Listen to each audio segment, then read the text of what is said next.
on at Lord's, and there are ball games before that with highlights from 2 Premier League matches and the goals from all the rest as we join Desmond Lynham for Match of the Day.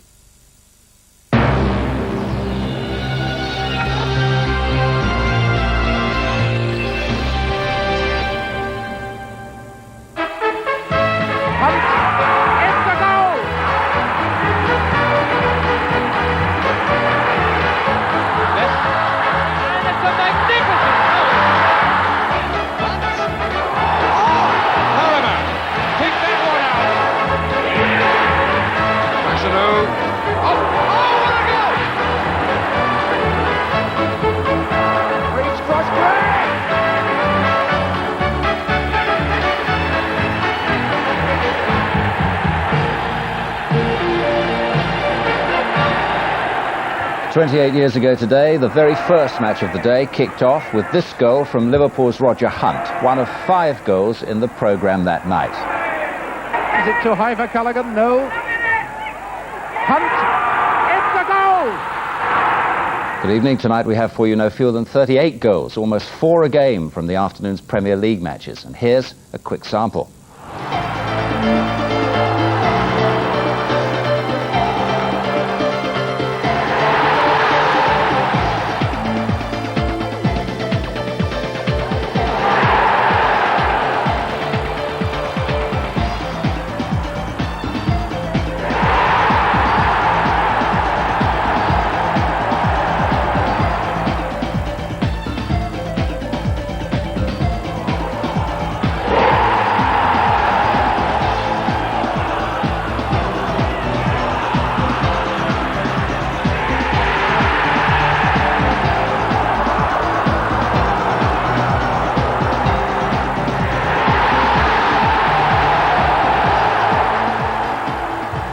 Yes, the goals are flooding in. Nothing to do with the fact that these two have stopped playing, but Gary and Alan will have their theories in due course.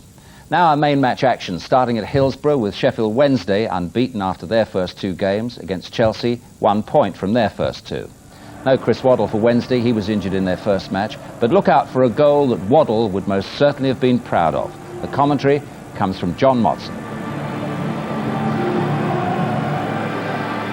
Chelsea's record signing Robert Fleck will be hoping for better fortune than on his last visit to Hillsborough when he was a member of the Norwich side beaten by Sunderland in the FA Cup semi-final. He moved to Chelsea last week for £2.1 million. Sheffield Wednesday's David Hurst would fetch more than that, but he's just signed a new 4-year contract. He scored twice against Forest in midweek, and his next target is a place in the England squad for the friendly in Spain on September the 9th. Wednesday is still without Chris Waddle. They hope he might be back next Saturday. The number 7 shirt today goes to the American John Harkes, and one of the substitutes is player-manager Trevor Francis, starting his 23rd season of league football at the age of 38. Well, Chelsea have several first-team players on the injured list, and Dennis Wise is still suspended. The only change from the team that lost at Norwich is at number 11, where 20-year-old Eddie Newton now starts in preference to Damien Matthew. At number 9, 33-year-old Mick Harford from Luton is Fleck's striking partner. He scored on his Chelsea debut last week. Referee today is Roger Dilks from Mossley. His 2 linesmen, Kevin Lynch from Lincoln and Barry Polke from Nottingham. Sheffield Wednesday start the match playing from left to right in the stripes. Hillsborough looking in fine condition. Some £2 million has been spent here in the summer, including the installation of undersoil heating. But here's Worthington early on for Sheffield, and a chance for Harkes on the post here.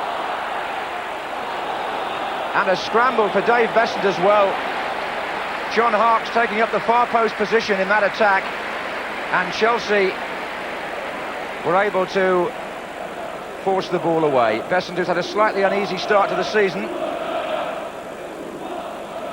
And here, Harkes just couldn't make the second contact.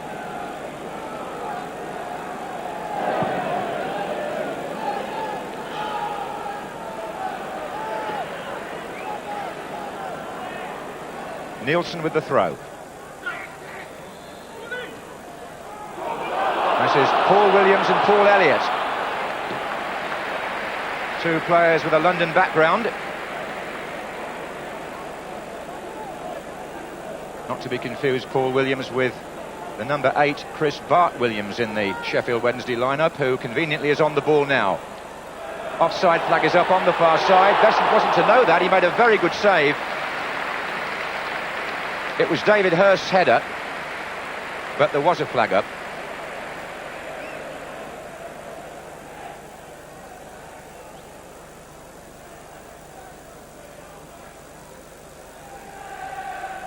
Harford.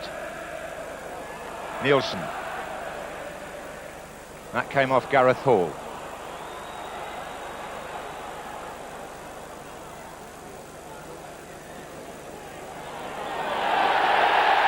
And Dave Besant's going to be penalised. But was it really a back pass? It came off a Chelsea player originally, but that looks as if it could be a bit harsh on the goalkeeper. And when we see it again, as the ball travels down the field, it comes off Gareth Hall, but it's not a pass back to the goalkeeper. It hit him almost inadvertently. And yet, after Besant has stopped the ball with his foot and then paused, he picks it up, and the referee awards the indirect free kick on the basis that the ball came back to Besant off a Chelsea player's leg. Looks as though Hurst fancies the shot. Deflected. Comes back to Harkes, and Chelsea survive.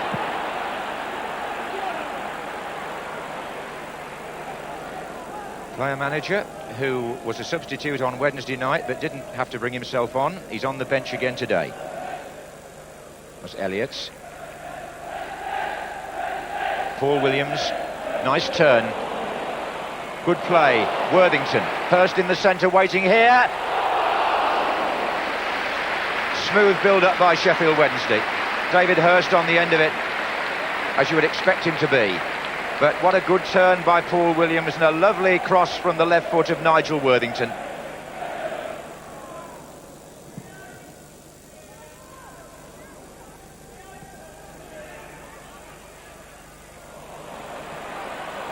Strong running by Carlton Palmer.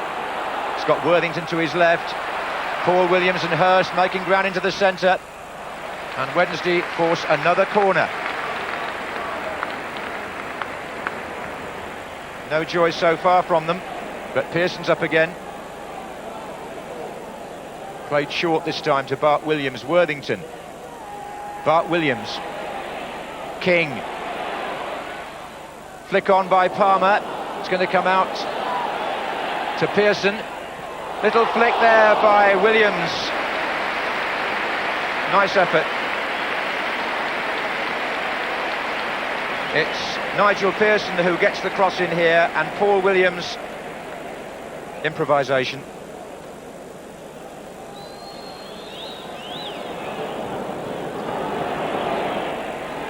Sheffield Wednesday having the greater share of play here, there's no doubt about that. Warhurst, Worthington out left. Williams, no! Just eluded him. Harkes. And Besant away from Hurst.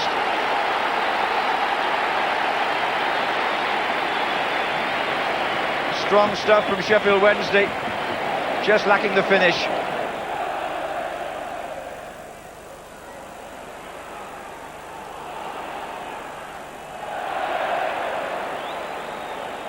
Safety first from the Chelsea captain, whose team are under siege at the moment.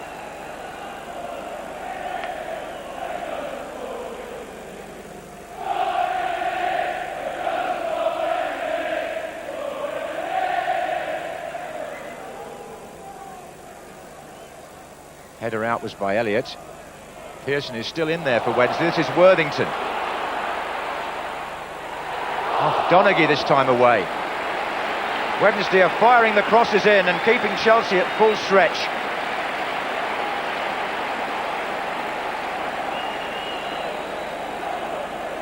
Pearson will stay forward for the corner. Worthington again.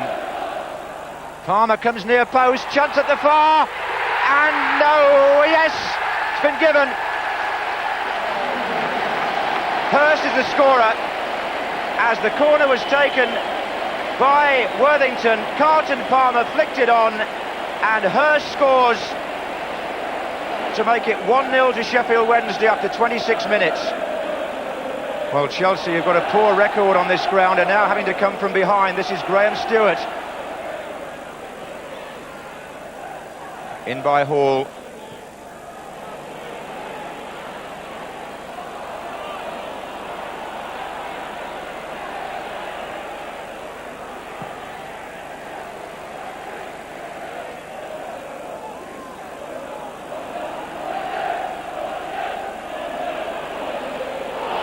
Hurst. What a week he's having. Looking for Williams here. Oh, he was pulled back. Was he? Well, apparently not, according to the referee. I just thought that Mal Donaghy might have pulled him back. But there's no great protest from the Wednesday players. This is King.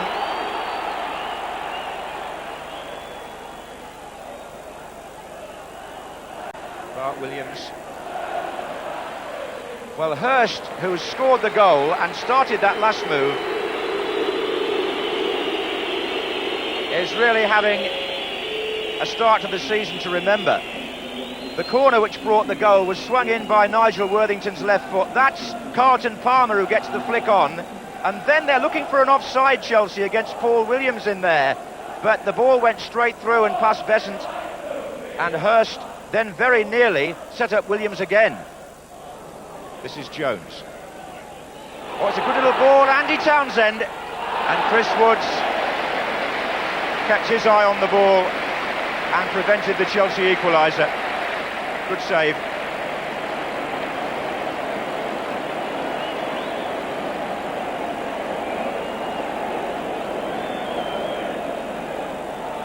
No offside from a throw-in, of course. And here's a chance. Oh, penalty. The Chelsea players claiming he played the ball, Steve Clarke. But a penalty's been given. And the protests go on as the Chelsea players surround referee Roger Dilks. Well, he may have set out with the intention of playing the ball, but when you tackle from behind in the area, you're running a risk. It's a penalty to Sheffield Wednesday. And Hurst has the chance to make it 2-0.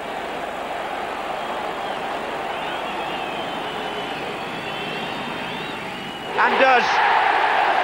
38 minutes.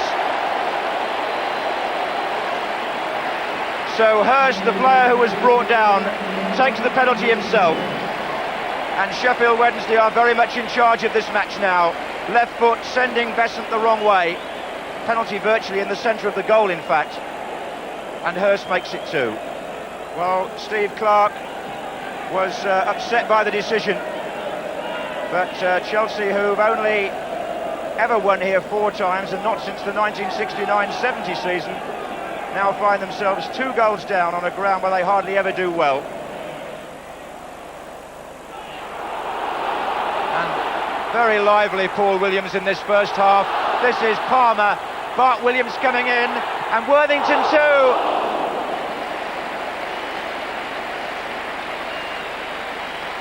Sweeping play by Sheffield Wednesday, using the full width of the pitch and attacking down both flanks. This is Carlton Palmer. He's aware that there are others up to his left. Good ball in, wasn't it? And Worthington on the volley. Well, Sheffield Wednesday will leave the field to an ovation from their supporters, and 2 men have caused all the trouble. Paul Williams, who's still arguing about the fact that he might have been held back when he was through again with the referee, has stretched Chelsea time and again. And David Hurst has also been prominent as Wednesday take a 2-0 lead into the dressing room, and Steve Clarke, number 2, and Dave Besant continue to contest the penalty decision with referee Roger Dilks. If you count the end of last season, Sheffield Wednesday have now kept, or before today, 8 clean sheets in their last 10 games. So that's the size of Chelsea's task as they start the second half 2 goals behind, but playing now from the left.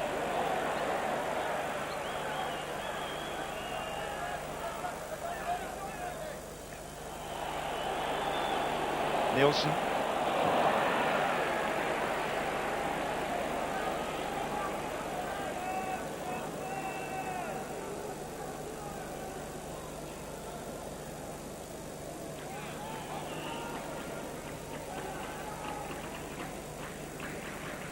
Harford.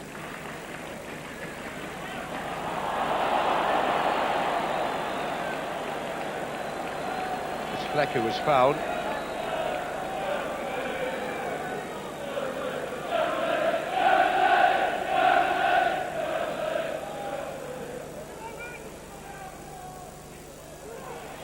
Oh, Elliott came in there, and Vinnie Jones is in there too, and it's 2-1, and Jones slid in to get the finishing touch. The two tall men from a free kick which was rehearsed by Don Howe on the training ground only yesterday, and it's come off for Chelsea. The ball chipped to the far post, Elliott with the header back across beyond the keeper, and in goes Vinnie Jones, 2-1. 4 minutes into the second half, the Chelsea fans have something to get them off their seats.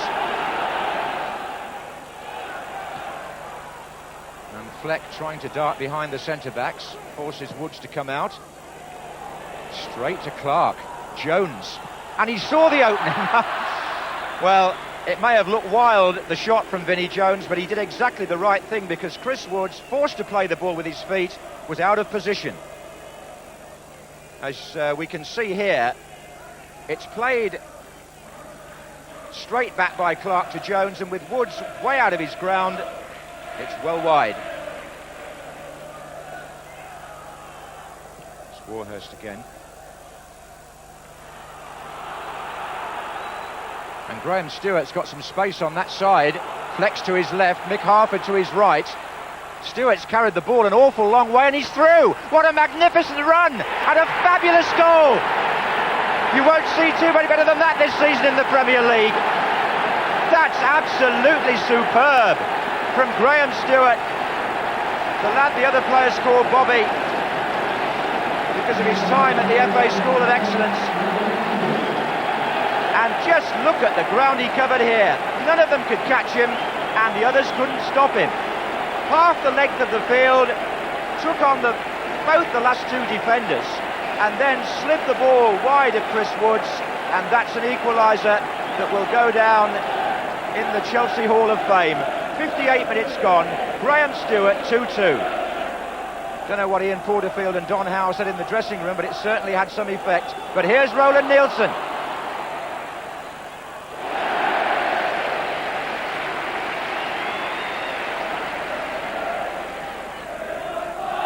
Well, they're enjoying themselves, but Sheffield Wednesday supporters have seen this match slip away from their team for the moment, and it may go worse. Here's Newton, and Chelsea are in the lead. Would you believe this comeback? And it's Eddie Newton, starting a Premier League game for the first time, who puts his side in front and makes it 3-2. And the Wednesday defence is all over the shop. Nobody closed the gap. Newton stole into it, pushed it past Chris Woods, and the 20-year-old who scored when he came on as a sub in the very last game of last season at Everton has now done the trick for Chelsea again. Phil King is coming off, and Trevor Francis, whose first league appearance was back in the 70-71 season as a 16-year-old for Birmingham City, now comes on, still looking trim at 38.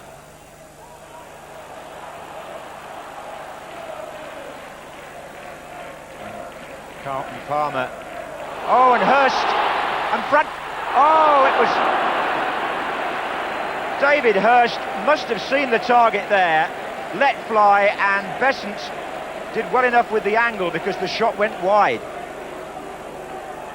He's so dangerous when he gets away like this. Fires it across the goal, and to Chelsea's relief, it remains 3-2.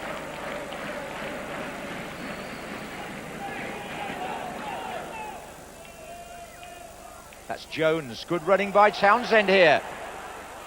And it nearly ran for Joe Allen, it may still. What a mix-up in the penalty area. Newton now. Oh, and Fleck was in there too, with the header. And look at the remonstrations and the recriminations going on in front of Chris Woods. The misunderstanding back there is total. And first Andy Townsend, a desperate challenge by Carlton Palmer. Chris Woods fails to gather. Joe Allen falls over his arms. And finally, they appeal for a penalty there. Finally, Newton's cross, Fleck's header.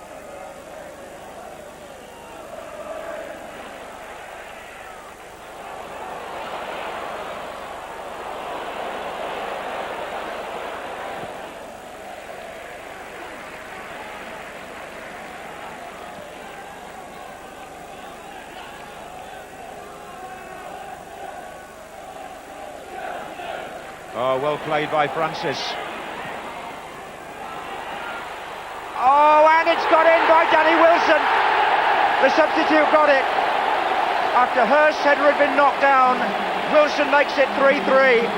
But the man who made the goal is the player-manager. 9 minutes from the end, and Trevor Francis has the desired effect. Going down to the line as he so often did in earlier days. Lovely cross. Here's Hurst with the header. And it comes off the Chelsea player, and Danny Wilson tucks it in to make it 3-3. Oh, Trevor Francis, the instigator of a goal which turns the match once again.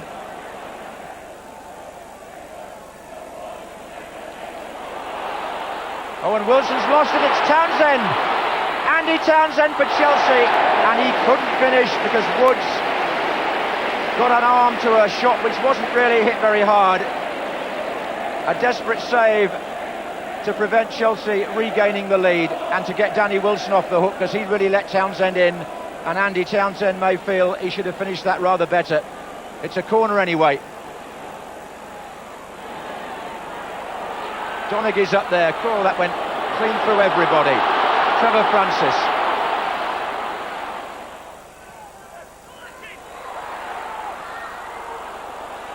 Bart Williams went down, but this is Paul Williams to Hurst.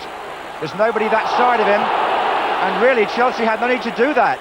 Gareth Hall clattered into little Paul Williams when really the danger was over. And now Chelsea have got some sorting out to do as we come up to the 90-minute mark. This is Francis through the crowd of players, and it took a deflection off a Chelsea foot, and in injury time it's a corner. What a climax. Bart Williams took the corner. Pearson is up there. Chelsea with all hands to the pump here. It's Worthington. And the end of a sparkling afternoon of entertainment, a seesaw of a match in which Sheffield Wednesday were coasting 2-0 at half-time, but then from the bench, Trevor Francis saw Chelsea score 3 times in 15 minutes. The most outstanding goal of the afternoon, maybe of the day, by Graham Stewart. And then, with 9 minutes left, a cross supplied by Francis, forced in by Danny Wilson, and a final score at Hillsborough of Sheffield Wednesday 3, Chelsea 3. And let's have some more entertainment like that, please, from the Premier League. The first half, I think, is probably the best 45 minutes I've seen from Sheffield Wednesday since I've been manager. Last year we had some outstanding performances here at Hillsborough, but this was probably the best I've ever seen. And yet it all went wrong in that crazy period, and you found yourself 3-2 down, and then on came a number 12 who was a player and a manager. Yeah, at half-time I didn't think there was any chance of me coming on, because the game was under control. It looked as if we'd probably go on to win 3 or 4-0. But once they scored at the start of the second half, we got a bit edgy. And really, we've come out of the game unbeaten, and I've got to be pleased with it. I feel that Bobby Shew is one of the best in the game when he gets running at players. And he gets moving, and he's got so much skill and talent to go past people. And it was a great goal. David Hurst will always score goals. I think no matter what level he's playing at, he will score goals. He's already got 4 this season, and he's looking to score at least 20 goals. That's his aim at every season. Trevor, well done yourself today. It's nice to see you still playing. I said today it was your 23rd season in league football. Really? I feel it at the moment. Thanks very much. Well, it was certainly exciting stuff. I don't know if the defending was all that great, though, was it, Alan, today? Yeah, both sides were a bit uneasy, weren't they? But the match had virtually everything. It had 6 goals, the highlight of which was definitely Stewart's great solo goal. It was a wonderful goal. Was it really a solo goal? I mean, in the sense that he scored it, obviously, and he scored it quite brilliantly. He had a bit of help from his teammates that we'll see later on, but the surprising thing for me was that he was allowed to go 50-55 yards unchallenged before he got to the edge of the box. He picks up here, And as I said, he just runs and runs and runs. And when he gets to the edge of the box, he's very, very positive. He goes at the defenders, goes past the first one, goes past the second one. Clip of the heel, he stays on his feet well, and he tucks it away past Woods perfectly. But here we see the help from his teammates. First of all, Robert Fleck, a terrific run and out of him. Now, normally, the right back Roland Nielsen would go to the ball there, but because Fleck runs across him, he takes him away. And as you'll see, the whole thing opens up for Stewart. Here we go. The whole pitch opens up. And he runs and he runs. Now Mick Hartford does really well here because he stays out of it on the right hand side. He takes up a good position. He drags the central defender with him, Warhurst, allowing Stewart to run at Pearson. Now Warhurst really should be tighter to Pearson, but because Hartford goes there, by the time he comes across he's too late. And he sticks it away in the back of the net. Nonetheless, despite all the running off the ball, you've got to have the skill to be able to score a goal like Yeah, that. he was very, very positive. Defenders do not like anybody run at them, and he does it as well as anybody. I think he scored a goal last year against Sheffield United in the Cup that was similar to that terrific goal. Young boy, 21 years of age, from the School of Excellence, I believe. And is that right? Yeah. Well, he's got a great future in the game if he keeps playing like that, that's for sure. Yeah. Now, what about that penalty incident, the Hurst penalty? We watched it this afternoon. We both yelled. We won't say what we yelled at the time, but say what do you make of it Well, it comes from a simple throwing down the line. David Hurst gets on the end of it. He goes past Elliott, and as you said initially, watching this afternoon, I thought definitely not a penalty. But the more I see of this, the more I'm convinced that the referee was spot on. And it just emphasises the hard job that referees have got. They've got to make a snap decision. And this occasion, I think he was definitely right. The referee, one leg goes for the ball and the other leg goes between his legs. And he was definitely brought down. Gary's laughing here. But yeah, Lineker thinks and of course, penalty. what is a player manager for? But to come on and make the equalising goal. Here he gets the ball, he nutmegs Clark, goes to play it across, takes another step, plays a good deep cross in. Good ball in. Hurst gets up at the back post. There's mass confusion in the Chelsea goalmouth. Danny Wilson nips in. He scores a goal, but not bad for a pensioner. Not bad at all. See, he's got the secret of longevity in the game, hasn't he, Trevor Francis? You Play 5 become minutes manager, every other play week. 5 minutes, get twice the money. Yeah, he only comes on for the round of applause, doesn't he? Well, No, but it shows you. I mean, I think even Jockey could still be playing if he only played that amount of time. Centre backs can't come on for 5 minutes. That's the problem, isn't it? Grab the glory. What about Hurst? What would you say were his main qualities? He's got 2 goals there I think today. he's got a lot of qualities. He is a goal scorer, without a doubt. His record is outstanding. He's very strong, quick, turns with the ball, and has got a tremendously powerful left foot. And he loves to score goals. But Graham Stewart stole the show in that match today, no doubt about that. Well, our next main match will be Aston Villa against Southampton, but first let's look elsewhere. The champions Leeds United were away to newly promoted Middlesbrough, an extraordinary match covered by Clive Tilsley. Leeds have been warned to expect a champion-sized hangover this season. They'll wake tomorrow with heavy heads all right after Middlesbrough sent them spinning. 2 Paul Wilkinson goals inside the first 10 minutes set the pace. You name it, we didn't do it, said Howard Wilkinson after the match. His namesake Paul had number 10 Tommy Wright to thank for the service and Leeds to thank for the marking. The Borough centre-forward had to retire injured at half-time, just as well for Leeds. 2 minutes after the restart, Wright, a former Leeds player, was left alone to kill off the game with a rare-headed goal. He's waited a long time to play at the highest level. Leeds seemed to forget he was there. Fairclough unable to get close enough to him. Lukic unable to get close enough to the ball. The bigger they are, the harder they fall. Wright provided the scoring pass for another Leeds old boy, John Hendry, to make it 4 on the hour. Cue all the party pieces. You should see him on the parallel bars. Last season, Leeds didn't suffer their second league defeat till February.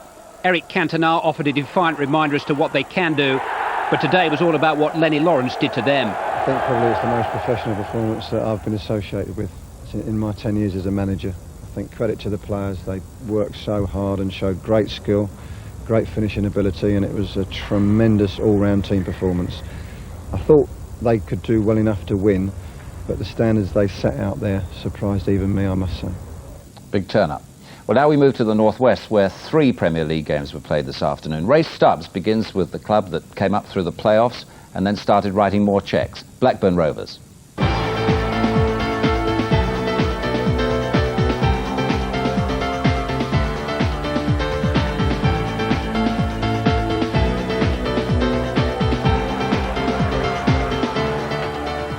It was something of a stalemate at Ewood Park until the last 20 minutes. Suddenly it all burst into life. Alan Shearer on this occasion the goal creator, Mike Newell hammering a shot past Tony Coton. But the goal stung Manchester City. They nearly equalised only moments later.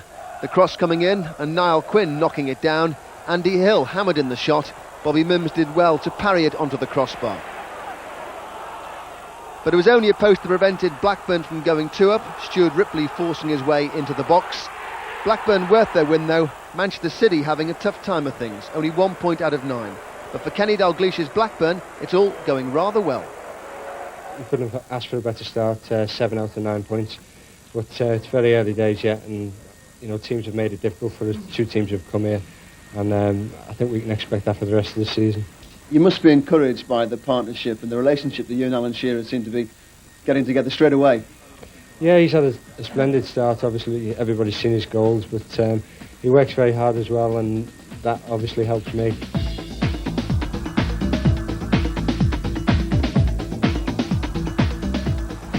Oldham fans couldn't believe what happened at Boundary Park this afternoon.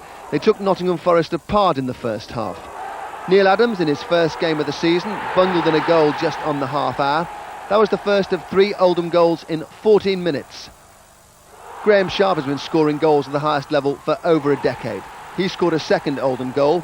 And then good work by Redmond. Gunnar Hallett flicked inside. And Nick Henry, who scored at Stamford Bridge last week, scored again today. 3-0 at half-time, but Oldham weren't finished. Adams crossed from the left. Uncharacteristic slip from Stuart Pearce, and Hallett was on hand to score a 4th goal. Adams was having the time of his life. He broke again from inside the Oldham half, Hallett again involved, and watch the finish from Paul Bernard. Stuart Pearce had managed to get a tackle in, but no one could do anything with Bernard's finish.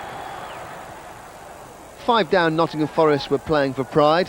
They did pull a goal back very soon after. Roy Keane pulled down by Mike Milligan. Stuart Pearce scored from the penalty. And Forest weren't finished either. They got 2 more goals and the Oldham fans started to panic. Both were scored by a very experienced striker. Gary Bannister, Forest is his 6th club. Bannister's header made the score 5-3. Brian Clough will surely have something to say about this result, but Oldham manager Joe Royal refused to get too excited. It's early doors to get too carried away, but there are signs taking place now, you know, that we can be a fair side. We're still one of the favourites for relegation, but we don't take too much notice from that. We just hope that the bookies are wrong.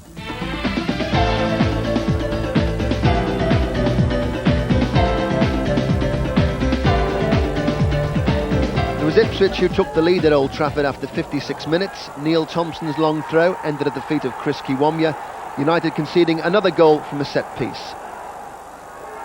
But they were level 2 minutes later. A good build-up down the right.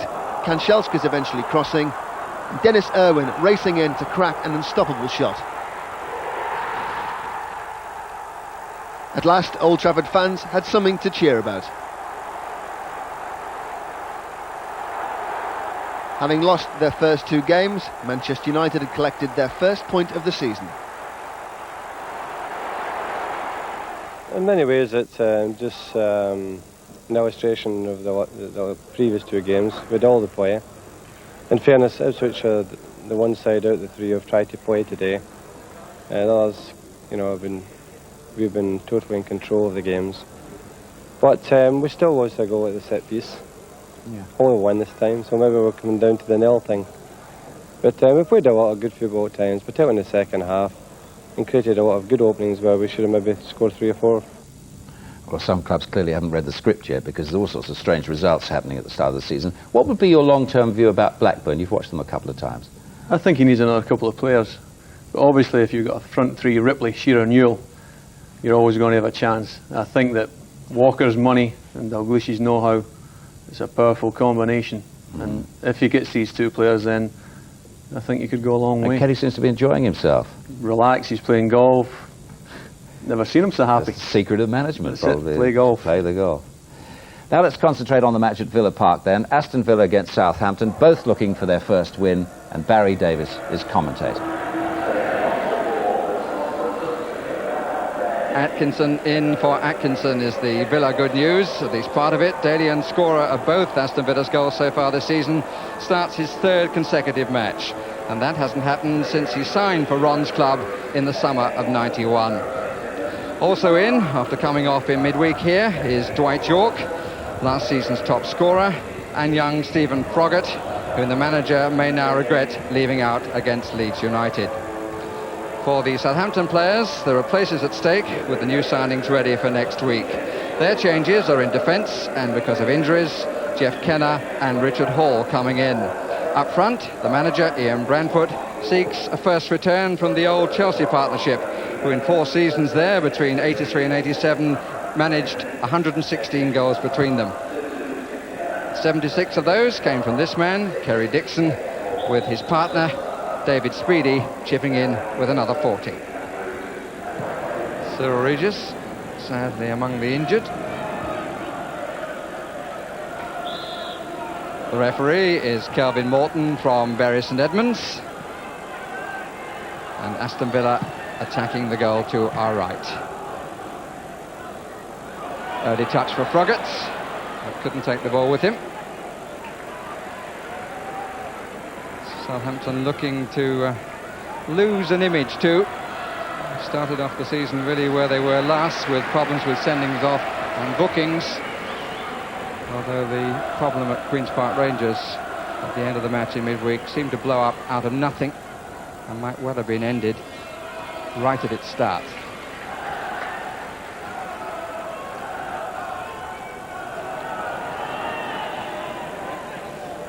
Letizier. Adams. Speedy with the bar of his back.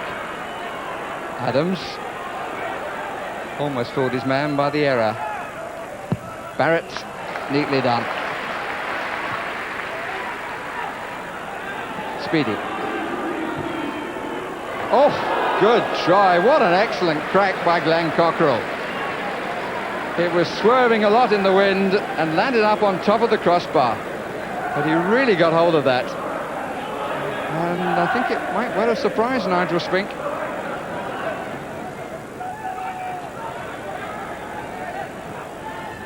Richardson, Staunton. Froggatt. Atkinson. 4 waiting in the middle. And the flag stays down. Flowers comes to claim with comfort. Good goalkeeper. Tim Flowers had an excellent season last season and was voted Player of the Year.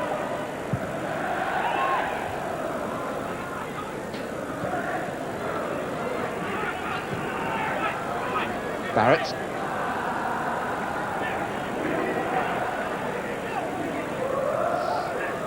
Spink is available, but of course he can't pass it back to him. At least Spink wouldn't be able to pick the ball up. Interesting that Spink got himself in a position, though, where he could have been used, but only as an outfield player. Yeah, I think a good example of, although Spink was available, the back pass law working well, because it forced Villa to play it out, which they did. Here's Staunton. Atkinson, there's a break right side for Houghton, not used. This is Dwight York.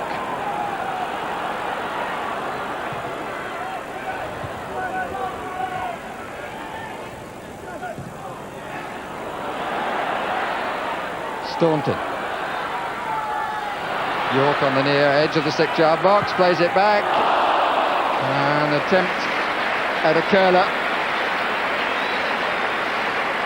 Let's just say it didn't quite work. Probably given the chance again, the full-back would just have a crack. It was set up for him, but he tried to get a curl around and didn't succeed.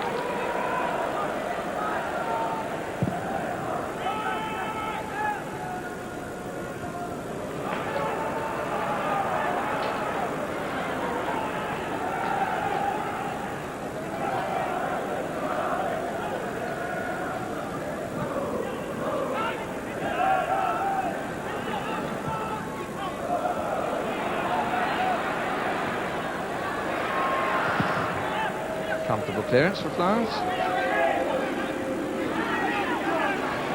That's a push, as clear as you like.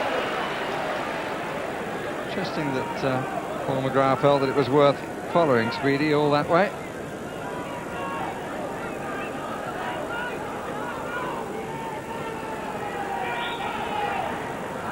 Seven players well forward for Southampton. I'm not quite sure why he did that, because that was a clear deflection. Can't believe that he wasn't allowed to catch that. Mick might be just a touch embarrassed when he sees that again. Shows what the law can do. Goal kick. Not a bad attempt by Hall. Les Seeley, the substitute goalkeeper, playing for the Raiders. Kevin Richardson. And here's Steve Staunton. He's got one or two to pull it back to, and it nearly, but not quite. He made up a lot of ground then, Tim Flowers. But it wasn't a good cross by Steve Staunton. Really should have made more of that. And smiling Tim Flowers, but usually a smile is pretty close for him. But he made a lot of distance across and just kept it out.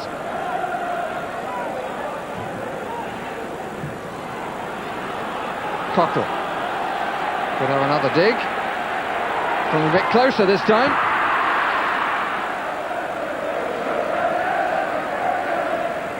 Another gap. Good run out to the right that helped create the hole. And then he shot rather poorly.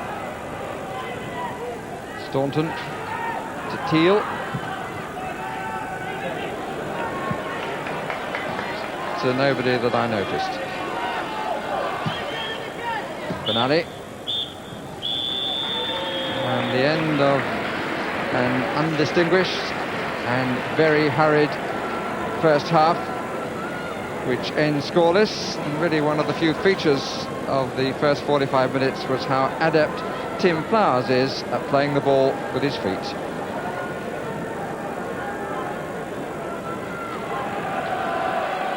Ron Atkinson, as is his wont, taking his place in the dugout for the second half. And during the half-time interval, it's been raining quite hard.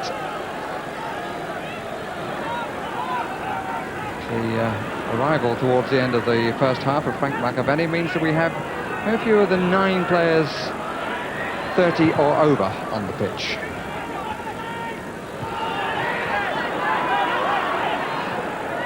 Moore.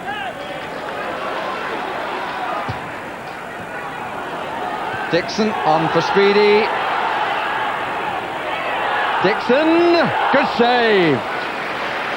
Now that's the first time they've really introduced themselves to each other, Dixon and Speedy, and between the two of them they nearly fashioned the score. Dixon with the nod down. Speedy tried to get back, looking for the shot then. It was a question of who was going to take it. Good effort and a good turn over the top. Dixon on the near post, and the push early brings it all to an end.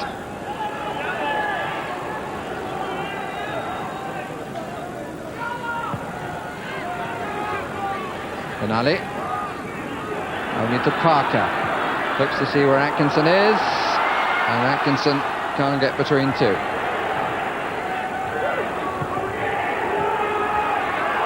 McAvenny. Referee allows the advantage. Barrett. Plenty of heads to look for. And still. Terry Herlock.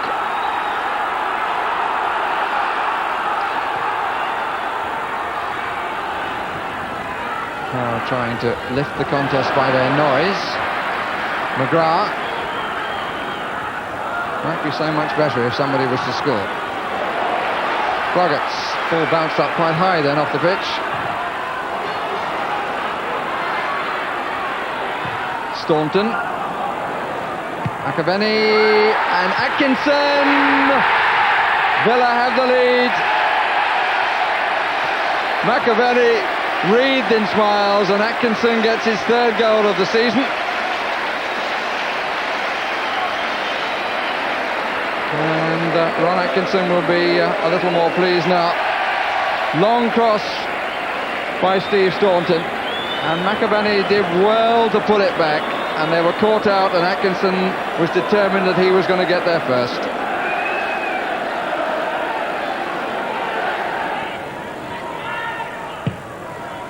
Hall, Adams,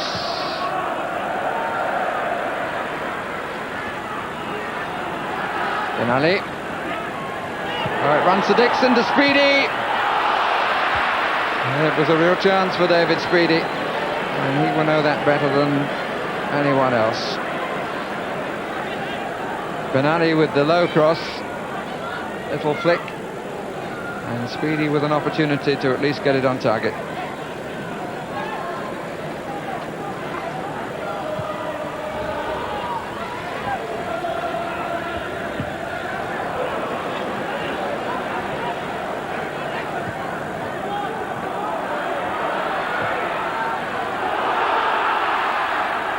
Oh, that's an indirect free kick, because it was a back pass.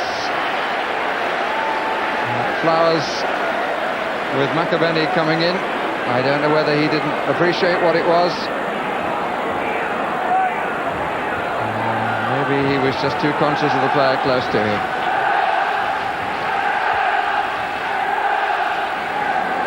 "20 minutes left. And this is Houghton. Not away yet, Richardson.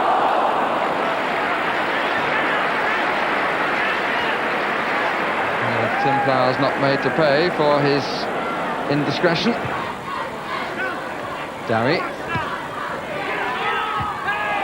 Well won by Hall. Teal. Hall again with Atkinson. Again a good header by the defender. Houghton.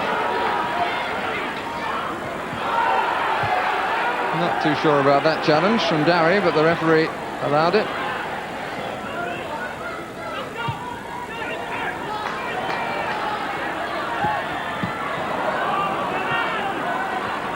Kenner.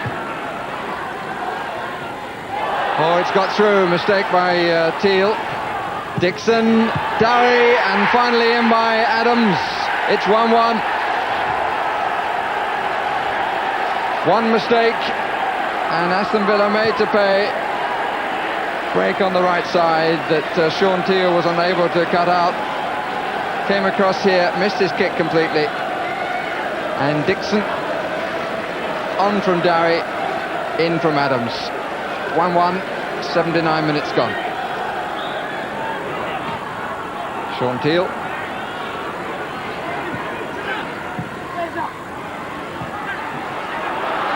Staunton. Too far for McAvenny, but not for Ehihog. Didn't really get hold of it. Came inside his man, but then didn't make the sort of contact he was looking for.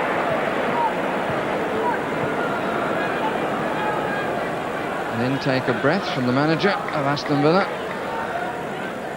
Not too happy.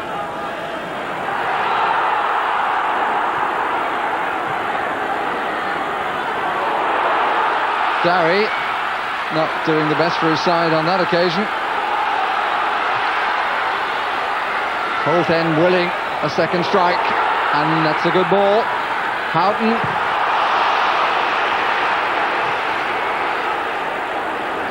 And as that attack comes to an end, we move into injury time.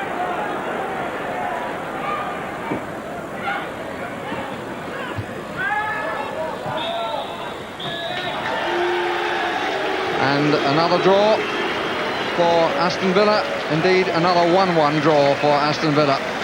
Southampton will be the happier of the two sides as they come off the field. Ron Atkinson seeing his side go in front through his namesake, but pulled back from an equaliser from Adams.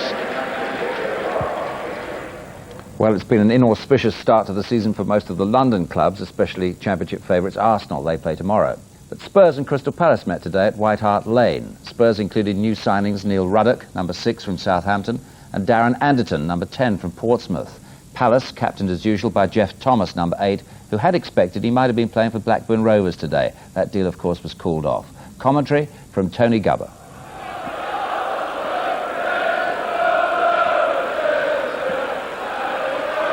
Once again, that kick from Nigel Martin struggles to make the halfway line in the face of this stiff wind. This is Paul Allen. Samways comes away with it. Got Fenwick available, but he ignored him. Oh, that's a good ball. Allen! Martin's out of the goal, and Jury has scored. What a good goal, Tottenham. And they finally started their season 15 minutes into their third match.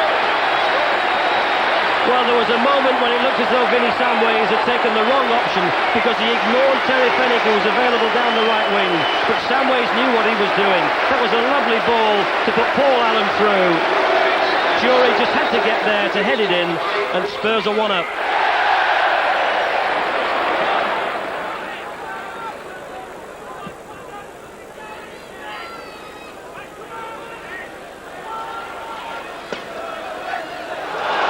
Southgate getting away from... Well, he did get away from him, but then Edinburgh must have pulled him back. And once again, Justin Edinburgh has conceded a free kick.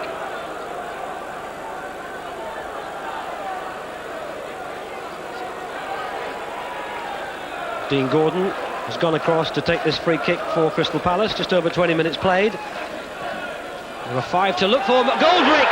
Oh, McGoldrick! Terrific header! It came over the top of Neil Ruddock, and Eddie McGoldrick, who scored in midweek, has got his second of the season, and he's hugged by the Palace supporters behind that goal to the left. But you'd have put money on that ball being won by Neil Ruddock. Somehow it got over the top of him, and McGoldrick's header was perfectly placed.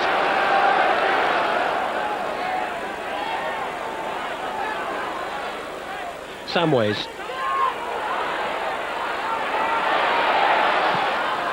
That looks too close to Nigel Martin, whose distribution finds a lot of space for the fullback John Humphrey to come forward. Palace turning defence quickly into attack, and there are 5 Palace players forward here. Oh, Coleman was pushed. Yes, it's a penalty. Philip Don, the deputy head from Middlesex, had no doubt there that Chris Coleman was impeded as he tried to jump for that. And Eddie McGoldrick now to take this penalty,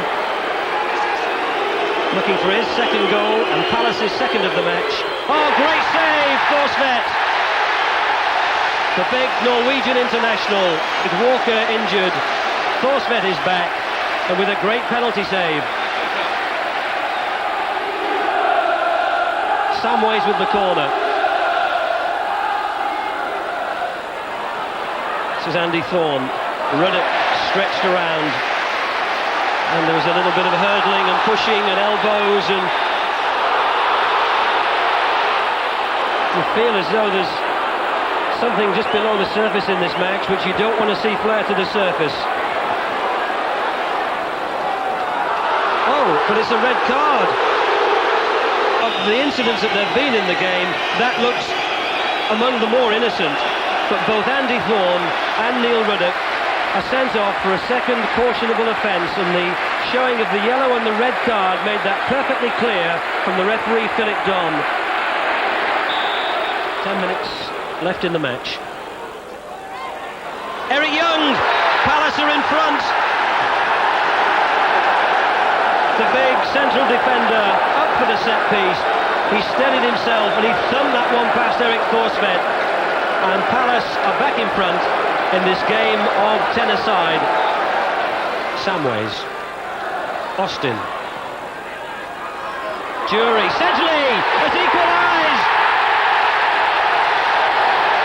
In the last minute of the 90, Steve Sedgley has come bursting through from defence to claim Spurs' equaliser. And all around the field, the white shirts are embracing each other. You were at that game this afternoon, of course, weren't you? We watched it this afternoon. We got the impression it was a bit niggly all round, was it? Well, it wasn't really. There was one incident. Andy Gray came on a sub in the second half. He's a former Palace player, and within seconds, Jeff Thomas hits him from the stand. Looked like quite a bit of a, yeah, there you go. A little. I don't know whether there's a little bit of ill feeling there from times gone by. And then there was a bit of a scuffle, but it calms down pretty quickly. It was not a major event, I don't think. But I don't know whether didn't look like two good old friends there, did they? Certainly didn't at all. Now, we've been talking, Alan, quite a lot about the pass-back rule, but there's another slight change in that the referees have got to get the book out for if players come out of the wall quickly when a free kick's taken. There was an incident in that match which wasn't shown in that edit, but have a look at that for us now. That's right, it's a bizarre couple of moments here. Samways, he dummies it. He goes to play, he dummies it, and then there's a bit of encroachment here. The referee decides to take Thorne's name, and that cost him dearly because he was sent off in the second half. So the wall's got to be 10 yards, and when the ball's played, they can't run forward until Samways actually touches it. So he's complaining there about Samways dummying, I suspect, aren't they? Well, it's always going to be difficult because of the area the free kick's in. Look, he tries it again. Yeah. And this time, the referee, Philip Dawn, decides that Samways guilty of ungentlemanly conduct, and he books Samways. So it really was bizarre. 1 minute he's booking the Palace players.